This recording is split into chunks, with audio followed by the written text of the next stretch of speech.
Sonia Kamana qui m'a amené chez Madou. Et c'est là où j'ai eu, comme qui dirait, une baffe. Alors papa, justement, j'ai prévu une surprise pour vous ce soir. Madou Kibambe est là. Ah bon? Ah oui. Nous allons l'accueillir tout de suite. Mesdames et messieurs, voici Madou Kibambe pour papa. Il est là, on l'applaudit. Il va passer sur le tapis. Non, mais la dernière fois, c'était à Abidjan. Ah, il est tout looké là. Ah oui. Il fait comme papa. Bonsoir Madou. C'est un plaisir de savoir que tu es là. C'est une grande surprise pour moi. En tout cas, bah, mettez-vous. Je ne savais pas que tu étais là. Ah oui, tu es tout looké là. Ben, je fais un peu comme toi. Hein. C'est un peu au Texas aujourd'hui. Ah oui, là je suis vraiment Hollywood quoi. Ah, ben Madou, bonsoir. Bonsoir Jacob. J'ai voulu, vraiment, j'ai tenu à t'inviter parce que c'était une surprise pour papa. Il a dit, la première fois qu'il t'a vu, c'est vrai, il te connaissait de nom, déjà de réputation. Mais après, quand il t'a vu, quand il a entendu les sons, il était mort. Enfin, mort, pas mort médical. Hein. Alors comment ça s'est passé justement la rencontre avec papa? Mais super bien. Super bien, mais je pense que papa, je ne sais pas s'il a pris un coup de vieux, mais il y a 2-3 trucs qui l'échappent un peu. On a travaillé un peu avant. Ah bon? On a travaillé, il y a très longtemps, on a travaillé au studio Meko. Ah, studio Meko, ah oui, ça remonte il y a très longtemps. Ah ouais, un truc sur le sida et puis ah ouais, t'étais pas très présent, vous étiez nombreux comme ça, non? C'est vrai qu'à ce moment, j'étais stagiaire. Ah ben voilà. Ah oui, alors tu l'as revu, ton papa? Oui, c'était un plaisir vraiment de l'accueillir dans les murs, c'était très bien, ça s'est très bien passé. Parce que l'avantage avec lui, c'est que tu ne traites pas avec n'importe qui, tu traites avec un père qui donne l'air d'occuper à son fiston, quoi, tu vois. Vraiment un bon père qui écoute son fiston, c'est tout. Moi, je suis son fiston. Et tout s'est passé très bien, tu sais, artistiquement. Moi, je suis honoré de travailler avec lui.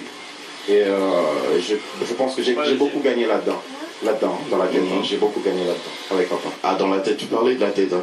De la tête, Mais papa, c'était facile quand même pour toi d'accepter les remarques de Madou pendant les enregistrements, parce que En fait, c'est vrai, tu as l'expérience, mais en fait, bon, j'ai il est mis trop Madou jeune. à l'aise. J'ai mis Madou à l'aise. J'ai dit, Madou, traite-moi comme tu voudras.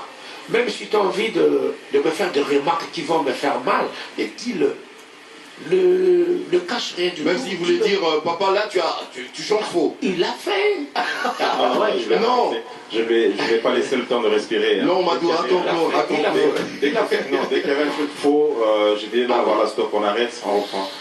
C'est vrai qu'il y en a d'autres qui se disent qu'ils sont des super chanteurs. Oui, on peut pas dire autrement. Mais moi, je ne suis pas un super chanteur. Je suis chanteur tout court, quoi. Qui a ses défauts et ses qualités. Ah, alors Madou, c'est vrai, tu es arrangeur, tu es chanteur en même temps, mais aussi tu es producteur. Tu es dans la production avec la maison Bissomoko La Prod. Ouais. Parle-nous-en un tout petit peu. Et j'aimerais bien savoir d'ailleurs pourquoi tu as choisi ce nom-là, Bissomoko La Prod. Pourquoi ne pas mettre Madou La Prod? Ou Ngamoro La Prod. Non, en fait, la situation demande à ce que je prenne ce nom-là parce que déjà, on est en carence de producteurs, ça c'est vrai. Papa, je pense qu'il pourra avoir une idée là-dessus. Donc, comme c'est vraiment pas facile pour les artistes jeunes talents de se trouver un producteur, donc moi je me suis dit, bon voilà, de toute façon, actuellement, dans l'industrie du disque, on trouve tous ces artistes qui deviennent du coup autoproducteurs. Ils s'autoproduisent.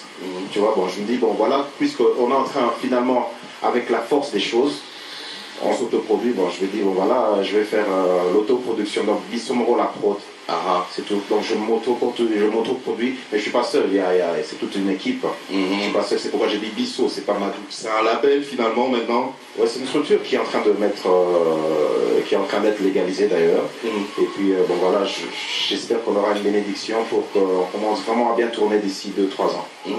Madou, la production, c'est pas que le côté technique, mais c'est aussi le côté financier. Alors, tu te lances dans la production, comment tu fais maintenant de ce côté-là, quand tu découvres des talents, par exemple, que tu aimerais bien faire connaître? Déjà, le matériel dont Bissomoro La Prod possède permet à ce que quelques artistes viennent enregistrer les poches vides. C'est déjà un atout qu'on a. Donc le reste, bon voilà, c'est vrai que c'est une affaire assez... ça coûte, quoi, tu vois, ça pèse un peu. Donc je vais faire comme tout le monde. Je vais aller à gauche, faire le commerçant. Dès que je me remplis un peu les poches, je vais aider mes jeunes frères, c'est tout. Ah, alors, C'est un cri de cœur, ça. oui, un cri de cœur. Un cri de cœur, ouais. Mais papa, tu rencontres un jeune qui est dans la chanson comme toi, qui a commencé, qui commence comme toi aussi à l'époque, et en même temps qui se lance dans la production. Qu'est-ce que tu peux lui dire là, tout de suite en live? Non, non, en fait, c'est bien beau. C'est très bien beau parce que tous, on ne peut pas faire pareil, quoi. Moi, je peux être dans la production et en même temps chanteur, je ne saurais pas, quoi. Bien que je peux investir, mais devenir producteur, je ne saurais pas, quoi. Je me limite seulement à ce que je sais faire. Mais il y en a d'autres qui peuvent aller avec tous les deux. Madou est très bien placé parce que, bon, lui, il est de l'autre côté et il est aussi de l'autre côté. Donc, il comprend bien la situation et il sait aller avec, quoi. Moi, je l'encourage, quoi. Tu penses, papa, que Madou, ici présent, pourrait travailler, par exemple, ensemble avec, je sais pas, Maïka Mounan, Sek Bidins, Ça, je ne peux pas le dire. Ça, je Suzy peux pas le dire. Kasea. Ça dépend du feeling qu'ils auront. Ça dépend du feeling qu'ils auront, quoi. Donc, tous ils sont artistes, je crois que ça ne pourra que bien marcher, quoi. Madou, j'aimerais que tu dises quand même quelque chose à papa, mais avant, j'aimerais aussi que tu nous parles de ton album, parce que tu es en train de préparer un album. Je crois que bientôt, on pourra peut-être l'avoir hein, sur le marché du disque. Ben oui, bon, voilà, chaque chose à son temps. Je pense que j'ai sorti un morceau qui s'appelle Mysterious Miss. Bon voilà, j'ai fait un truc, un support promo. Mysterious Miss. Mysterious Miss, oui. Il y a une chanson qui joue sur B1FM aussi, Jalousie Ndoki. Jalousie Ndoki, exactement. C'est une reprise sur le feu, un hommage à Michael Jackson. Oui, c'est important de le dire. J'ai enregistré une partie ici, une autre partie à Abidjan avec Patrick et un ami qui est à Paris, qui s'appelle Olas. Bon, voilà, quoi, donc on a fait un feat ensemble et on essaie de bouger un peu les choses, hein, mais il n'y a rien de... Ça va aller. Il y a rien de facile. Donc, Ça va aller. Non, mais attends, on a besoin du type de soutien de Jean-Pierre, de son excellence, Jean-Pierre Moutamba. Jean-Pierre Moutamba, oui. Oui, on a vraiment besoin de ce genre de soutien. B1 est une chaîne vraiment excellente. Ça porte vraiment son nom. Et je pense qu'il faut qu'il choisisse les gens qui vont faire honneur à sa chaîne. En tout cas, Tu vois. c'est un coup de cœur ça. Merci Madou. Mais puisque tu es là, tu as été la surprise de papa aujourd'hui. J'aimerais que tu regardes finalement papa en live parce que tu l'as vu en studio. Mais j'aimerais que tu le vois en live maintenant, tout de suite. Papa, c'est à toi. On va l'applaudir très très fort. One more time.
Baila, baila, baila, baila.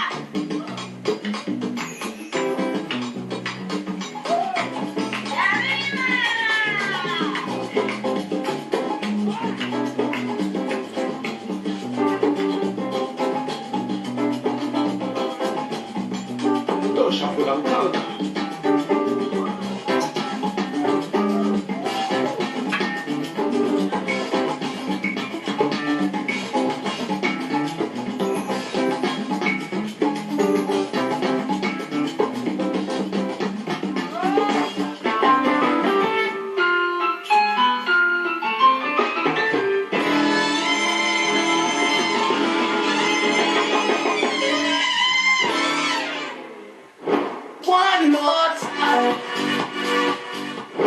Quand je voyais d'autres chanteurs de renom, je me les disais au fond de moi, il faut. Et je suis quelqu'un de très optimiste comme ça, quoi.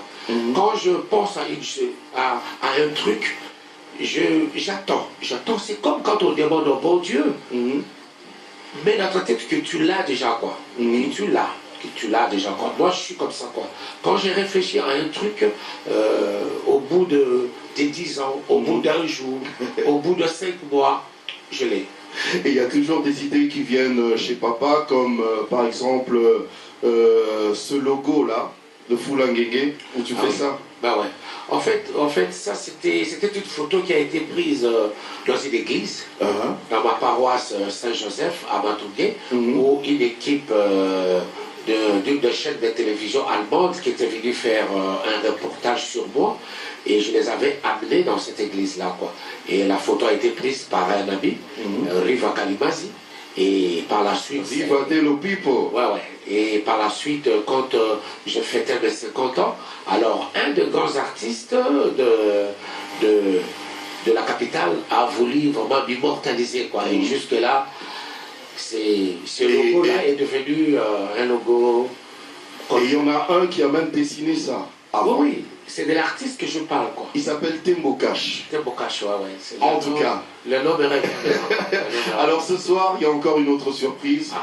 J'ai prévu Tembo Cash. Ah là là. Mesdames et messieurs, voici Tembo Cash. Il est là, sur le tapis rouge. On l'applaudit. Un artiste de talent, comme l'a dit Papa Wemba. Bonsoir Tembo. Bonsoir. C'est un plaisir de te voir. Salut, jeune. Et moi donc, Ah, Tembo. il m'a été demandé de concevoir un logo qui pourrait servir pour tous les visuels, tous les supports visuels du festival.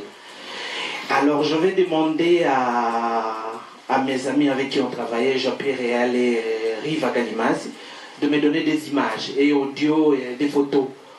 Et c'est à part quoi les photos que j'avais vues qu'il y avait une posture que voulait bien faire Papa Wemba. Des fois quand il finissait une chanson, Il faisait ça. voilà, je me suis dit que ça pourrait être quelque chose de particulier. Alors je fais des croquis, mais comme d'habitude quand je fais des croquis, moi je sais ce que je fais, mais j'aime bien voir si ça marche. Alors je fais des croquis, je montrais aux gens si ça leur disait quelque chose. Les premiers, j'avais fait, les gens ne se retrouvaient pas, j'ai encore retravaillé au crayon, bien sûr, avec des feutres. Et quand je suis arrivé à faire ce qui a été retenu, sur 5 personnes que j'avais demandé, 4 avaient reconnu tout de suite. Ils ont dit Papa Wemba. Alors je me suis dit que ça marchait.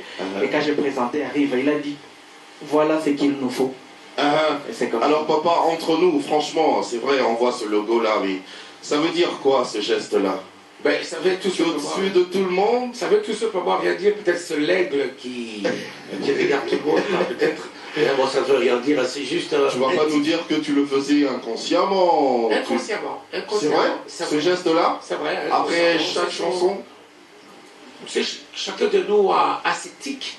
Et moi, c'est parmi mes tics, quoi. C'est parmi mes tics, hein. Ah. Ouais. Alors, Tembo Cash, en même temps, c'est vrai, papa a dit que tu es un artiste de talent, mais laisse-moi dire aux téléspectateurs qui nous suivent en ce moment qu'en même temps, tu es BDiste, on dit ça comme ça, et caricaturiste. Oui.